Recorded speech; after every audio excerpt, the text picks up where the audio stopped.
Existe un mercado valorado en 600 billones de dólares que casi nadie comprende, que estuvo a punto de destrozar la economía global en 2008 y que ahora es 10 veces más grande de lo que era entonces. Warren Buffett calificó a los derivados como armas financieras de destrucción masiva en 2003. Tenía razón. Provocaron el colapso de Lehman Brothers, el rescate de AIG y la casi destrucción de todo el sistema bancario. La respuesta a aquella crisis no fue eliminar los derivados ni siquiera reducirlos, fue hacerlos aún más grandes. Hoy en día, el mercado de derivados tiene un valor superior a 6 veces la economía global entera. Cuando explote, y explotará, no habrá dinero suficiente en el mundo para rescatarlo. La mayoría de la gente nunca ha oído hablar de los derivados. Incluso a muchos inversores profesionales les cuesta explicarlos. Pero estos complejos instrumentos financieros sustentan a cada gran banco, cada fondo de pensiones, cada compañía de seguros y cada mercado de bonos gubernamentales del planeta. Se supone que reducen el riesgo al permitir que las instituciones se cubran contra pérdidas. En realidad, multiplican el riesgo creando apalancamiento sobre apalancamiento sobre apalancamiento. Apuestas apiladas unas sobre otras, hasta que nadie sabe a ciencia cierta quién le debe qué a quién.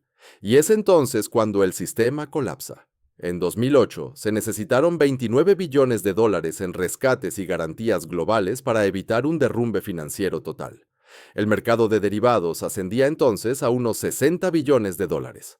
Hoy, su valor es de 600 billones de dólares. Cuando esta bomba explote, el radio de la explosión será global, inmediato e imparable. Permítame mostrarles por qué la próxima crisis financiera no será como la de 2008. Será peor, mucho peor. Para comprender por qué los derivados son tan peligrosos, empecemos por lo que realmente son. Un derivado es un contrato financiero cuyo valor se deriva de un activo subyacente. Eso suena sencillo hasta que te das cuenta de que el activo subyacente puede ser cualquier cosa. Una acción, un bono, una materia prima, un tipo de interés, un tipo de cambio de divisa, incluso el clima o la probabilidad de que una empresa incumpla su deuda. El derivado no exige que poseas el activo subyacente, simplemente apuestas sobre la dirección en la que se moverá. Es como comprar un seguro sobre la casa de tu vecino en caso de incendio. No eres el dueño de la casa. Simplemente cobras si se quema. Eso es un derivado. Los tipos más comunes son los futuros, las opciones, los swaps y los contratos a plazo.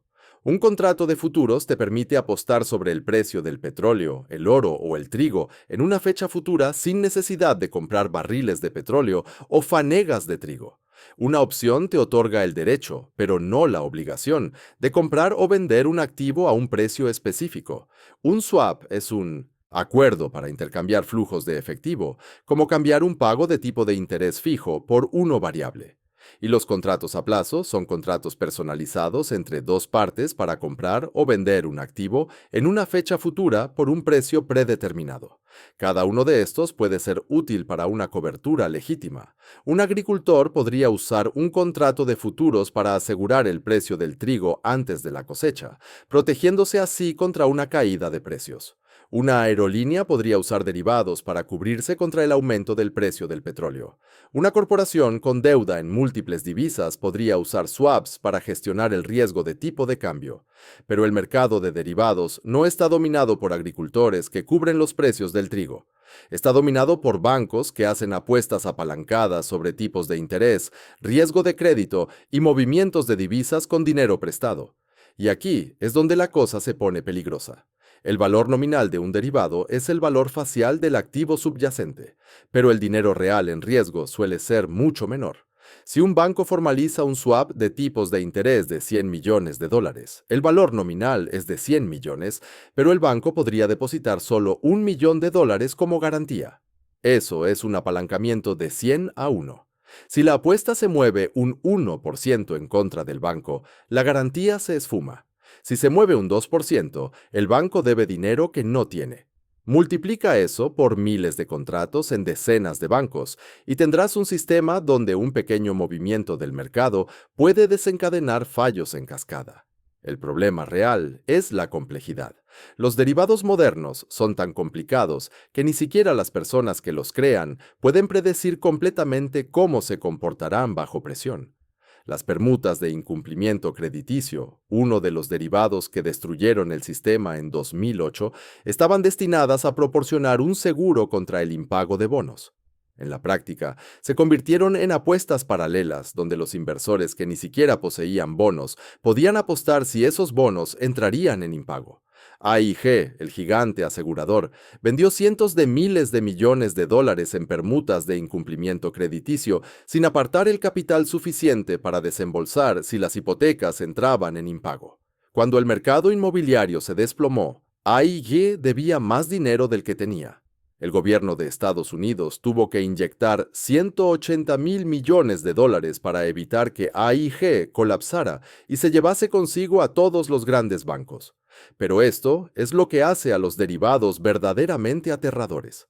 Crean un riesgo de contraparte que se propaga como un virus. Si el banco A le debe dinero al banco B por un contrato de derivados y el banco A quiebra, el banco B no cobra. Ahora el banco B no puede pagar al banco C y el banco C no puede pagar al banco D. El fallo de una institución se propaga en cascada por toda la red en cuestión de horas. Eso fue lo que ocurrió en 2008, cuando Lehman Brothers colapsó. Lehman tenía más de 35 billones de dólares en contratos de derivados cuando se declaró en quiebra. Todas las instituciones que habían negociado con Lehman se encontraron de repente con pérdidas que no habían anticipado. Algunas de esas instituciones no pudieron absorber las pérdidas y necesitaron rescates.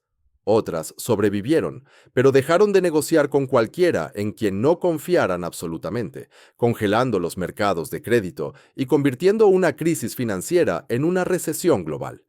La lección de 2008 debería haber sido prohibir o limitar drásticamente los derivados, especialmente los tipos más peligrosos como las permutas de incumplimiento crediticio desnudas, donde apuestas por el impago de bonos que ni siquiera posees.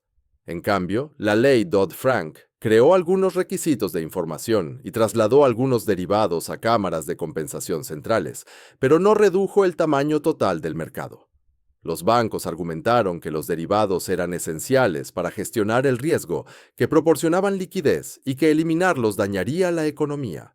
Los reguladores les creyeron o estaban demasiado cooptados por los grupos de presión de la industria como para actuar.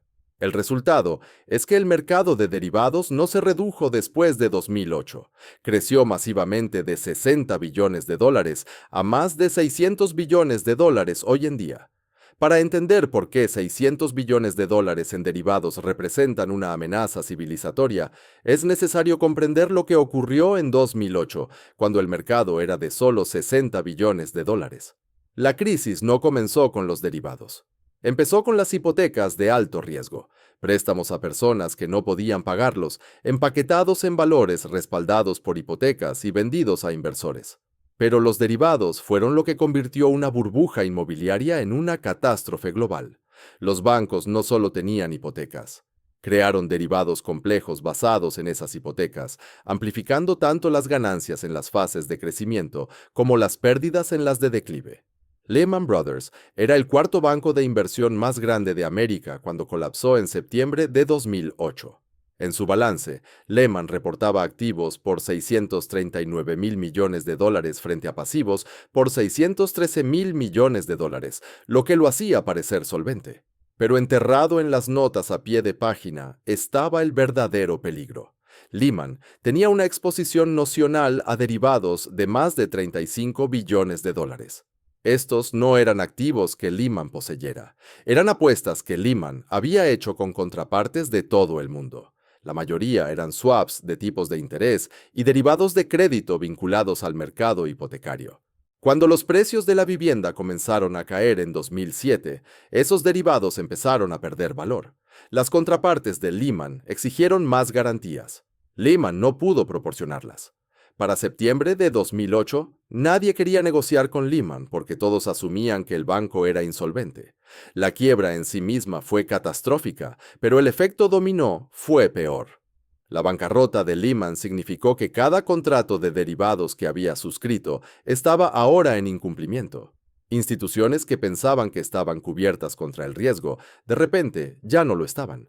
Un banco europeo que había comprado protección crediticia a Lehman se encontró expuesto a miles de millones en pérdidas hipotecarias sin ninguna cobertura.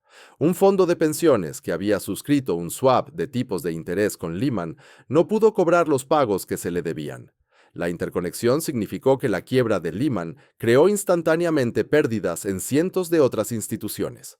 Algunas de esas instituciones quebraron, otras sobrevivieron, pero dejaron de confiar en nadie más, congelando los mercados de crédito.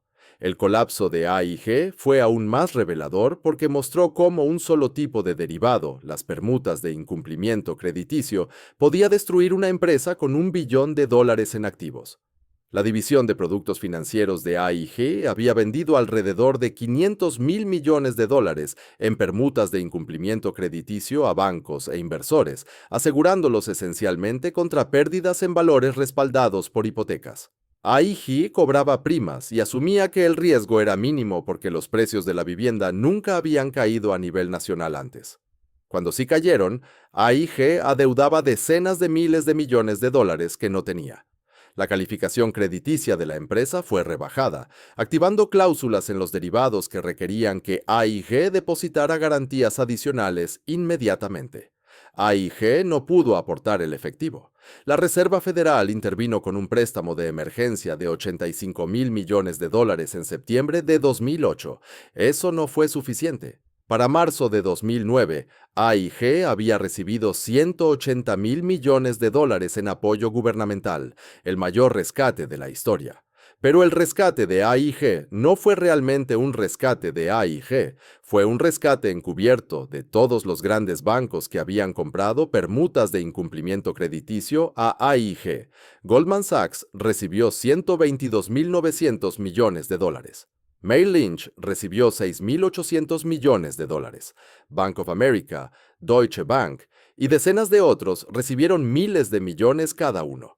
El gobierno canalizó dinero a través de AIG para asegurarse de que esos bancos no sufrieran pérdidas en los derivados que habían comprado.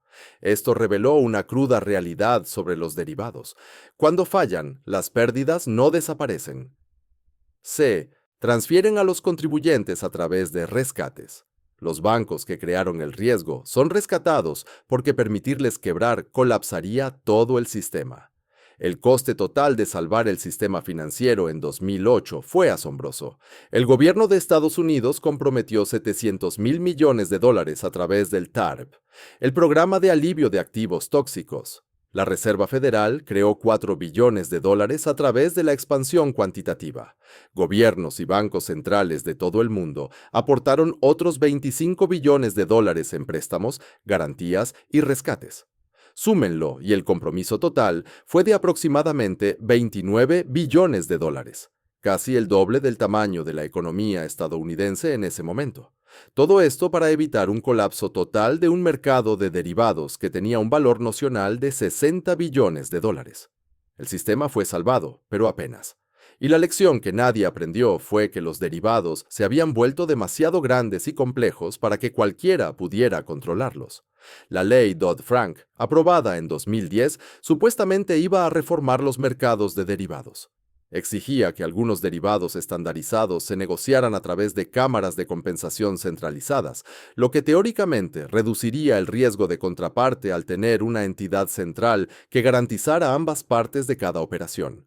Exigía más informes para que los reguladores pudieran ver quién poseía qué, pero no limitó el tamaño del mercado. No prohibió los derivados más peligrosos y no abordó el problema fundamental de que los bancos seguían utilizando un apalancamiento extremo para hacer apuestas masivas con el dinero de los depositantes y el respaldo de los contribuyentes. En pocos años, los grupos de presión habían debilitado incluso las modestas reformas que se habían aprobado.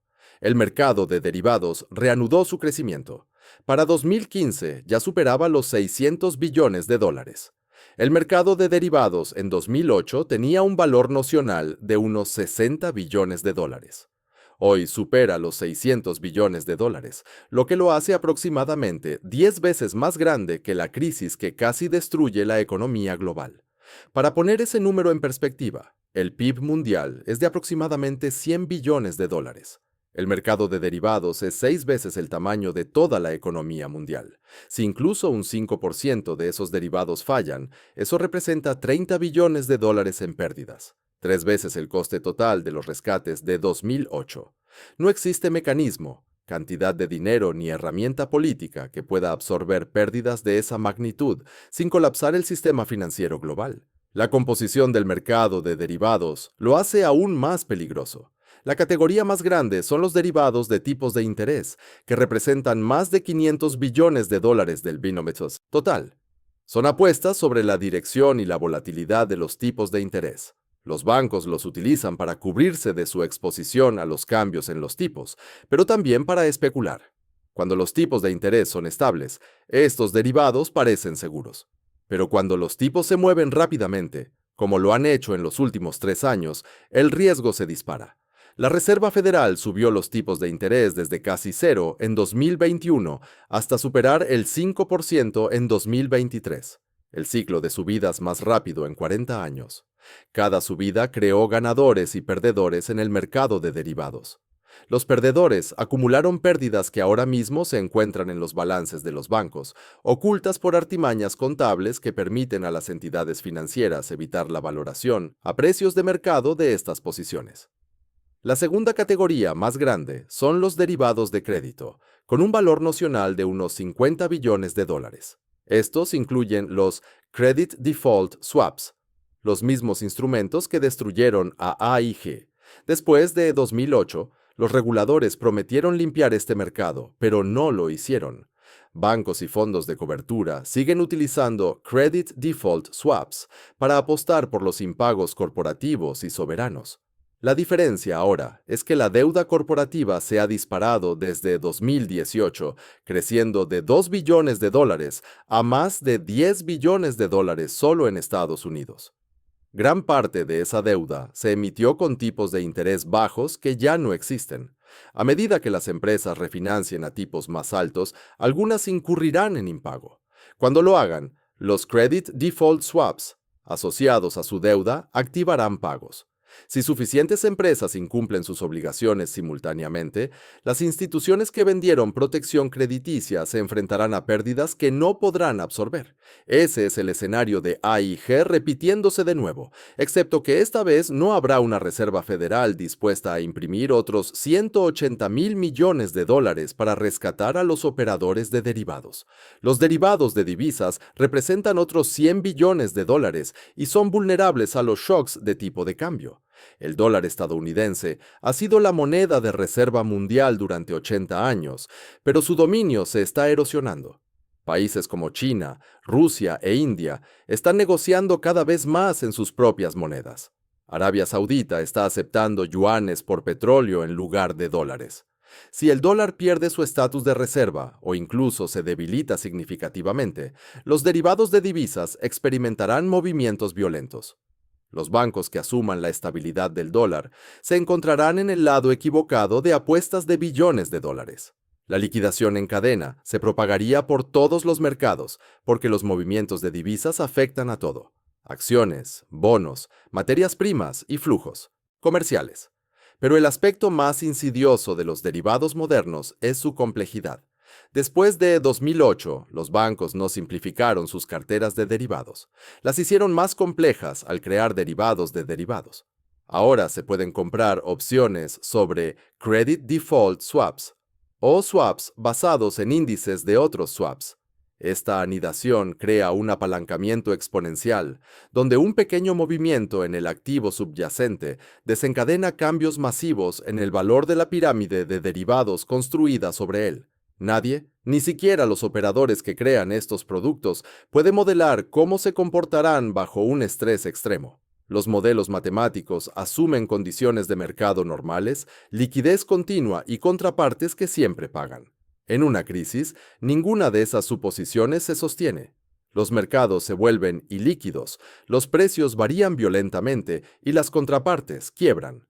Es entonces cuando los modelos se rompen y las pérdidas superan cualquier cosa que los gestores de riesgos hubieran predicho. La concentración de derivados en un pequeño número de instituciones hace que la situación sea aún más frágil. En Estados Unidos, 4 bancos poseen aproximadamente el 90% de toda la exposición a derivados: JP Morgan Chase, Citibank, Bank of America y Goldman Sachs. Solo JP Morgan tiene más de 54 billones de dólares en exposición nocional a derivados, aproximadamente 180 veces su capital total. Esta concentración significa que si uno de estos bancos calcula mal, todo el sistema está en riesgo. No hay diversificación. Los bancos más grandes están haciendo apuestas similares porque todos responden a las mismas señales de mercado e incentivos regulatorios. Cuando todos están posicionados de la misma manera, un shock en una dirección crea pérdidas simultáneas en todo el sistema. Eso no es gestión de riesgos, eso es fragilidad sistémica disfrazada de sofisticación. El mercado de derivados no está distribuido de manera uniforme entre miles de instituciones. Está concentrado en 4 bancos estadounidenses que, juntos, poseen más de 500 billones en exposición nocional: JP Morgan Chase, Citibank, Bank of America y Goldman Sachs. Estas son las mismas instituciones que fueron rescatadas en 2008 y ahora son más grandes y están más apalancadas que nunca. Para entender cuánto riesgo están asumiendo, es necesario mirar más allá de los valores nocionales, a los ratios de apalancamiento y a las interconexiones entre ellos. JP Morgan Chase es el mayor tenedor de derivados en Estados Unidos, con aproximadamente 54 billones de dólares en exposición nocional, según las últimas presentaciones regulatorias. Para ponerlo en contexto, los activos totales de JP Morgan son de unos 3.700.000 millones de dólares y su capital social es de aproximadamente 300.000 millones. Eso significa que la exposición a derivados de JP Morgan es 180 veces su capital. El banco argumenta que el valor nocional sobreestima el riesgo porque la mayoría de los derivados están cubiertos, lo que significa que las posiciones se compensan entre sí. JP Morgan afirma que su exposición neta actual al crédito, derivada de los derivados, es de solo unos 50.000 millones de dólares, una pequeña fracción del monto nocional. Esto suena tranquilizador hasta que uno recuerda que eso fue exactamente lo que dijeron Lehman Brothers y AIG antes de colapsar. Sus coberturas funcionaron hasta que dejaron de hacerlo. Cuando las contrapartes fallan o los mercados se vuelven ilíquidos, las coberturas desaparecen y la exposición bruta se convierte en lo único que importa. Citibank posee aproximadamente 48 billones de dólares en exposición nocional a derivados, frente a unos activos totales de 2.400.000 millones de dólares y un capital de aproximadamente 200.000 millones de dólares. Bank of America tiene aproximadamente 37 billones de dólares en derivados, frente a 3.100.000 millones de dólares en activos y 280.000 millones de dólares en capital. Goldman Sachs, si bien es más pequeño que los bancos comerciales, posee 47 billones en derivados frente a unos activos totales de 1.600.000 millones y un capital de 120.000 millones. Si sumamos estas cifras, 4 instituciones están manejando una exposición a derivados de aproximadamente 186 billones de dólares. Eso es casi el doble de toda la economía global. Si cualquiera de estos bancos comete un error catastrófico en la gestión de estas posiciones, las pérdidas podrían superar el capital del banco con creces, dejándolo insolvente. La defensa estándar es que se trata de instituciones sofisticadas con sistemas avanzados de gestión de riesgos, miles de analistas cuantitativos y supervisión regulatoria. Pero la sofisticación no previene los desastres. A menudo los facilita. Los modelos de riesgo complejos infunden una falsa confianza, alentando a los bancos a asumir posiciones más grandes de las que podrían justificar con análisis más sencillos. Long-Term Capital Management, el fondo de cobertura que colapsó en 1998, contaba con 2 premios Nobel en su plantilla y empleaba algunos de los modelos matemáticos más sofisticados en finanzas.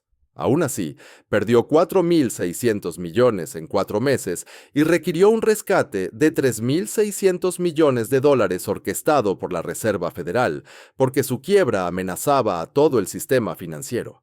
La exposición de LTCM a derivados en aquel entonces era de 1.250.000 millones de dólares, una fracción de lo que poseen hoy los 4 grandes bancos. La interconexión entre estos bancos crea una telaraña donde la supervivencia de cada uno depende de que todos los demás permanezcan solventes. JP Morgan podría haber cubierto su exposición a tipos de interés mediante swaps con Citibank. Citibank podría haber cubierto con Bank of America. Bank of America podría haber cubierto con Goldman Sachs. Goldman podría haber cubierto con JP Morgan. Las posiciones parecen compensarse sobre el papel, pero en realidad son una dependencia circular. Si un banco quiebra, los demás sufren pérdidas en sus posiciones supuestamente cubiertas. Esta fue la dinámica en 2008 que convirtió el colapso de Lehman en una crisis sistémica. Cada banco tenía exposición a todos los demás a través de derivados. Cuando uno cayó, todos se tambalearon. El requisito de compensación centralizada, impuesto después de 2008, se suponía que resolvería esto al hacer que una cámara de compensación se interpusiera entre compradores y vendedores de derivados, garantizando ambas partes de cada operación. Pero la compensación solo cubre derivados estandarizados que se negocian en bolsas. La vasta mayoría del mercado de 600 billones de dólares consiste en derivados extrabursátiles, OTC, contratos personalizados negociados entre bancos que no se compensan centralizadamente. Estos contratos bilaterales siguen creando los mismos riesgos de contraparte que existían en 2008. Si el banco A quiebra, el banco B se enfrenta a pérdidas sin una cámara de compensación que lo resarza. Las reformas quedan bien sobre el papel, pero no han cambiado fundamentalmente la estructura del mercado. Incluso los derivados compensados crean riesgo sistémico porque las propias cámaras de compensación se han vuelto demasiado grandes para caer. Si una cámara de compensación importante se enfrenta a pérdidas que superan su fondo de garantía, podría quebrar, arrastrando consigo a todos sus miembros. Las cámaras de compensación más grandes tienen reglas que les permiten rescindir contratos o asignar pérdidas a los miembros en caso de crisis. En otras palabras, si suficientes participantes quiebran, la cámara de compensación puede, en esencia, confiscar activos de los miembros supervivientes para cubrir las pérdidas. Esto significa que incluso los bancos que gestionan bien sus riesgos podrían enfrentar pérdidas masivas inesperadas si otros bancos de la misma cámara de compensación quiebran. Esto mutualiza el riesgo de una manera que desincentiva el comportamiento prudente, ya que los bancos cautelosos subsidian a los imprudentes. El mercado de derivados ha sobrevivido durante 15 años desde 2008 sin otro fallo catastrófico, lo que ha creado la peligrosa ilusión de que las reformas funcionaron y los riesgos están bajo control. Pero la supervivencia no es lo mismo que la estabilidad. El mercado ha permanecido intacto porque hemos estado en un periodo históricamente inusual de tipos de interés bajos, baja volatilidad e intervención del Banco Central cada vez que los mercados mostraban signos de tensión. Ese periodo está llegando a su fin. Los detonantes que causarán la próxima crisis de derivados ya están apareciendo y es probable que varios se activen en los próximos 12 a 18 meses. El detonante más obvio es la volatilidad de los tipos de interés. Más de 500 billones de dólares en derivados están vinculados a los tipos de interés. Y esos tipos han experimentado las oscilaciones más violentas en 4 décadas. Desde 2008 hasta 2021, los tipos de interés se mantuvieron cerca de cero, creando una estabilidad que permitió a los bancos tomar posiciones enormes sin preocuparse por los impactos de las tasas. Cuando la Reserva Federal comenzó a subir los tipos en 2022, elevándolos de 0 a más del 5% en 18 meses, creó una tensión inmediata. Los bancos con activos de tipo fijo a largo plazo se encontraron perdiendo dinero a medida que subían los tipos a corto plazo. Parte de ese sufrimiento fue visible en las quiebras de Silicon Valley Bank, Signature Bank y First Republic en 2023. Pero la mayor parte está oculta en posiciones de derivados que los bancos no tienen que valorar a precios de mercado bajo las normas contables actuales. El problema se intensifica si la Fed se ve obligada a elegir entre combatir la inflación y evitar una recesión. Si la inflación se mantiene elevada y la Fed mantiene los tipos altos o los sube aún más, más instituciones se enfrentarán a pérdidas en derivados de tipos de interés. Si llega la recesión y la Fed recorta los tipos agresivamente, diferentes instituciones sufrirán pérdidas en el lado opuesto de esas apuestas. Cualquiera de los dos escenarios crea perdedores con posiciones lo suficientemente grandes como para amenazar la solvencia. Y si la Fed cambia de rumbo constantemente, subiendo y luego bajando los tipos a medida que oscilan los datos económicos, la sola volatilidad podría exceder lo que predijeron los modelos de riesgo de los bancos, lo que desencadenaría llamadas de margen y liquidaciones forzadas. Los impagos de bienes inmuebles comerciales representan un segundo detonante importante. Como se discutió en el contexto del desplome más amplio de 2.285, más de 2 billones de dólares en hipotecas comerciales deben ser refinanciados en los próximos 24 meses a tipos de interés que triplican los que tenían cuando las propiedades fueron financiadas originalmente. Muchos propietarios incumplirán sus pagos porque las propiedades no pueden soportar el nuevo servicio de la deuda. Esos impagos activarán derivados de crédito, específicamente swaps de incumplimiento crediticio, CDS, sobre valores respaldados por hipotecas comerciales. Las instituciones que vendieron protección sobre estos valores tendrán que desembolsar dinero que no esperaban pagar.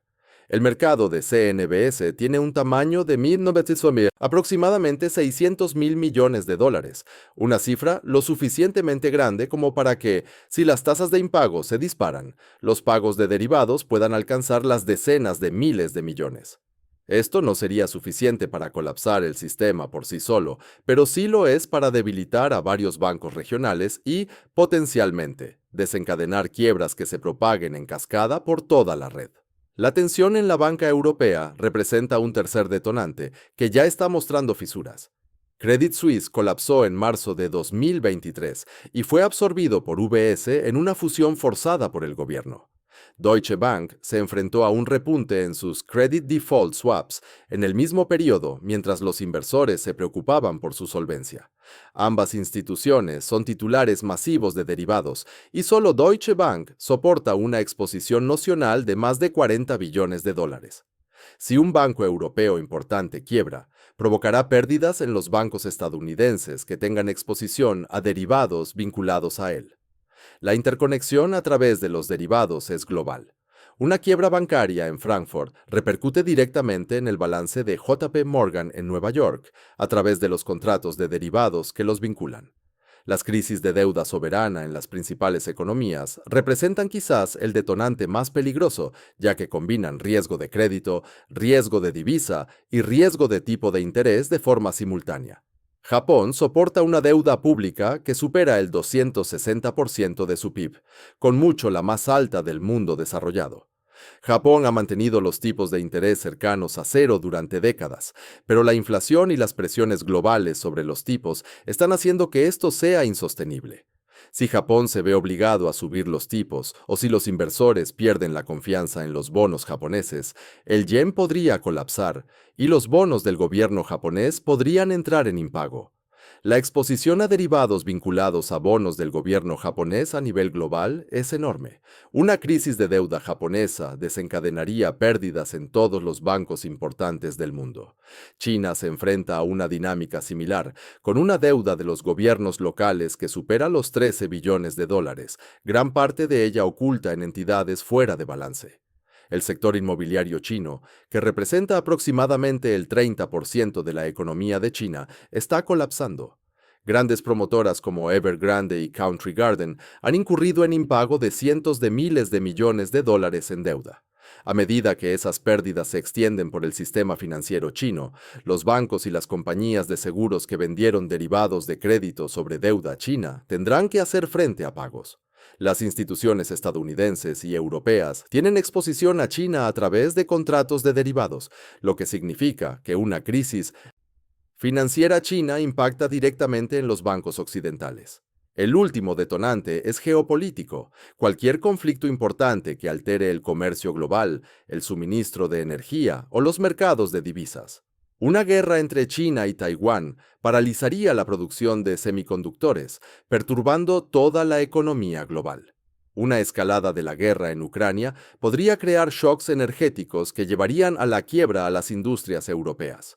Un conflicto en Oriente Medio podría disparar los precios del petróleo hasta los $200 por barril, generando una inflación que obligaría a los bancos centrales a tomar decisiones imposibles.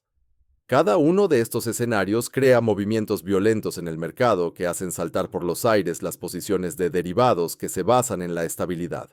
Y dado que los derivados generan apalancamiento, pequeños movimientos en los mercados subyacentes crean grandes pérdidas en los libros de derivados. El aspecto más aterrador del mercado de derivados de 600 billones de dólares es que cuando colapsa, no hay rescate lo suficientemente grande como para detener la cascada. En 2008, los gobiernos y los bancos centrales comprometieron aproximadamente 29 billones de dólares a nivel global para evitar el colapso. Eso equivalía aproximadamente al 40% del PIB global en aquel momento. Exigió que cada gobierno importante se coordinara, que cada banco central imprimiera dinero simultáneamente y que cada sistema político aceptara medidas que habrían sido impensables años antes.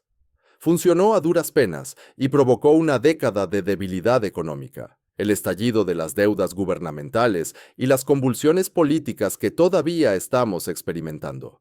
El mercado de derivados hoy asciende a 600 billones de dólares en valor nocional. Si el 10% de esa cantidad se malogra, hablamos de 60 billones de dólares en pérdidas, más del doble de lo que se necesitó para detener la crisis de 2008 y más de la mitad del PIB global total. Los gobiernos no tienen 60 billones. Ya están ahogados en deudas debido al gasto del COVID, a rescates anteriores y a presiones demográficas. La deuda del gobierno estadounidense asciende a 36 billones de dólares. Los gobiernos europeos están igualmente apalancados. Japón está más allá de toda esperanza, con una deuda del 260% del PIB. China declara una deuda oficial menor, pero tiene obligaciones ocultas masivas. Ninguno de estos gobiernos puede pedir prestados otros 10 o 20 billones de dólares para rescatar a los operadores de derivados. Los mercados de bonos colapsarían por la oferta de nueva deuda. Los bancos centrales podrían, teóricamente, imprimir el dinero a través de la flexibilización cuantitativa, pero eso conlleva graves consecuencias. El balance de la Reserva Federal se expandió de 800.000 y 106 millones antes de 2008 a 9 billones en su punto álgido durante el COVID. Esa impresión de dinero contribuyó directamente al repunte inflacionario de 2021 a 2023, el peor en 40 años. Si la Fed intentara imprimir otros 20 billones de dólares para rescatar las pérdidas de derivados, la inflación sería catastrófica. El dólar perdería un valor significativo, los bienes importados se volverían inasequibles, los salarios reales colapsarían, se producirían disturbios sociales.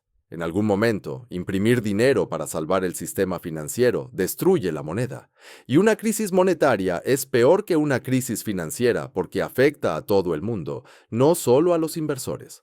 La voluntad política para otro rescate tampoco existe. En 2008, el público estaba conmocionado pero sumiso. El gobierno les dijo que los bancos debían ser salvados o la economía entera colapsaría. Y la mayoría de la gente lo aceptó, aunque lo detestara.